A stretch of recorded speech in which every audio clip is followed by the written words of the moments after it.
Hello, general students. Today we are going to talk about lesson 5.3, which is rates and unit rates. You will definitely need your notebook and a pencil and a calculator. This is a big one. You are going to need your calculator for this lesson. As usual, feel free to pause the video to catch up, replay it to get it again, pause the video to take notes, whatever works for you. So these definitely go into your notes, please. I want you to define rates and unit rates. Rates is a ratio that compares two different quantities. For example, 10 miles in 4 hours. 10 miles to 4 hours. Here we are using miles and hours. So we're comparing different quantities. For unit rates, I have two things. A unit rate is a rate with a denominator of 1. Or in the case of ours, it's going to be 2 and this is going to be the 1. The back term is going to be the 1. To change a rate to a unit rate, you divide the numerator by the denominator. So if we were doing this as a fraction, we would do 10 to 5. We would do 10 divided by 5. If we write it like this, we would still do the 10 divided by 5. Okay, that's what we're going to do. We're going to divide. And that's why I told you to have a calculator, because we're going to be doing this. So feel free to pause the video to get these in your notes. Make sure you have a calculator. So we're going to kind of go over this again. A rate is a comparison of two numbers with different units. 17 heartbeats in 15 seconds. 17 to 15, but with the labels, it's different. 300 miles in 4 hours. $3.24 money for 2 cans of tomato sauce. Definitely comparing numbers with different units. A unit rate, and there's this big space in there, and I'm not 100% sure why, is a comparison of one quantity and one unit of another quantity. So here we go. 16 heartbeats per 1 minute. 60 miles per 1 hour. $8 in 1 hour. Okay? So let's do some examples. Now, over here, it kind of tells us we're going to either use that little slash sign or per. I'm going to write per or the slash sign. Either way, it doesn't really matter. But here we go. Express each rate as a unit rate. Round to the nearest tenth when necessary. And we might have to, but we'll see what happens. So here's where you're going to need that calculator. 364 miles in 7 hours. So we would have 364 to 7. So we're going to do 364 divided by 7. So go ahead and put it into your calculator. And we don't have to round this one. We have 52 miles / hour in 1 hour per hour.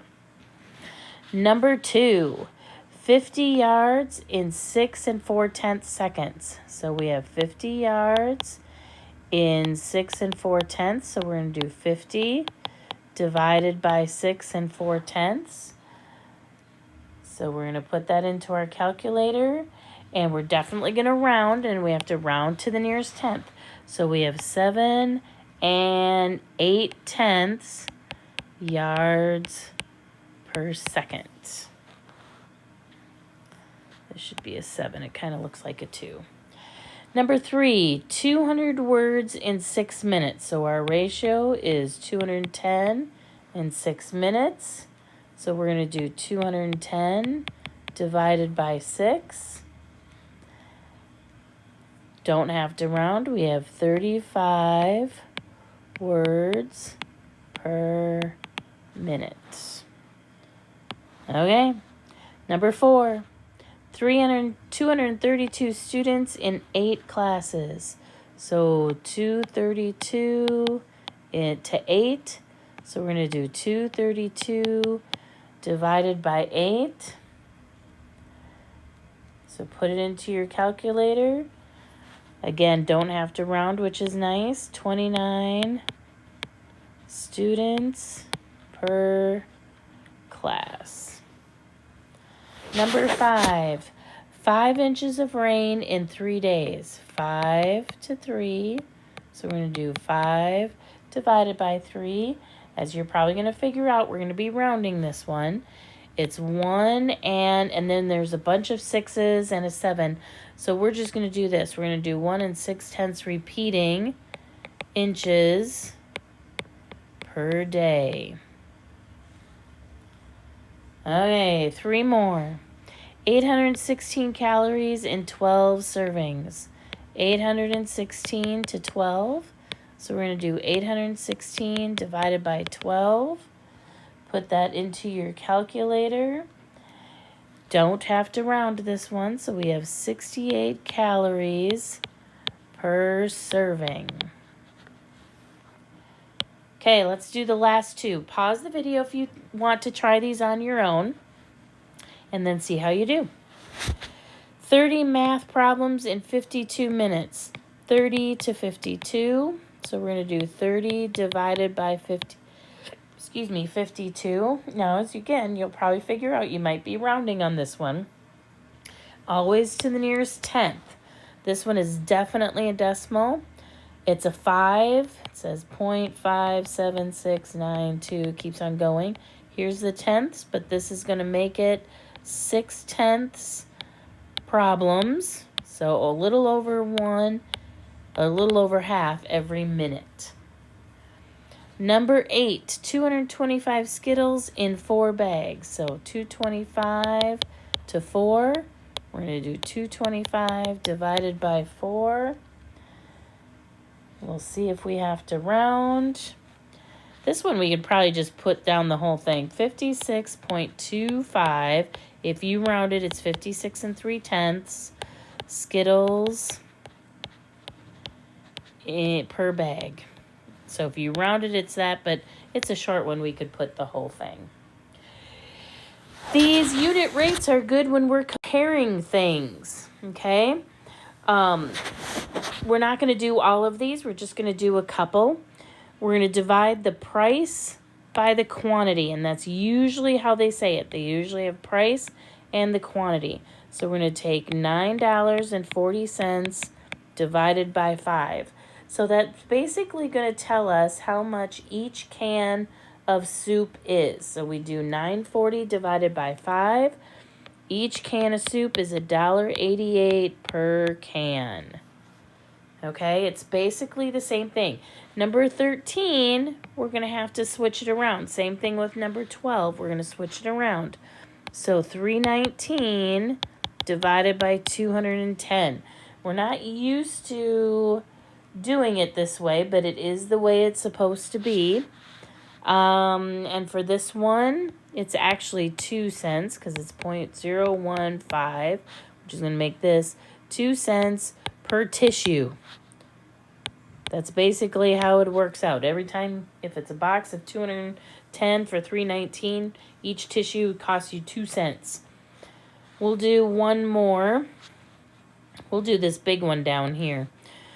1,500 square foot house for $119,000. So we're going to take $119,000.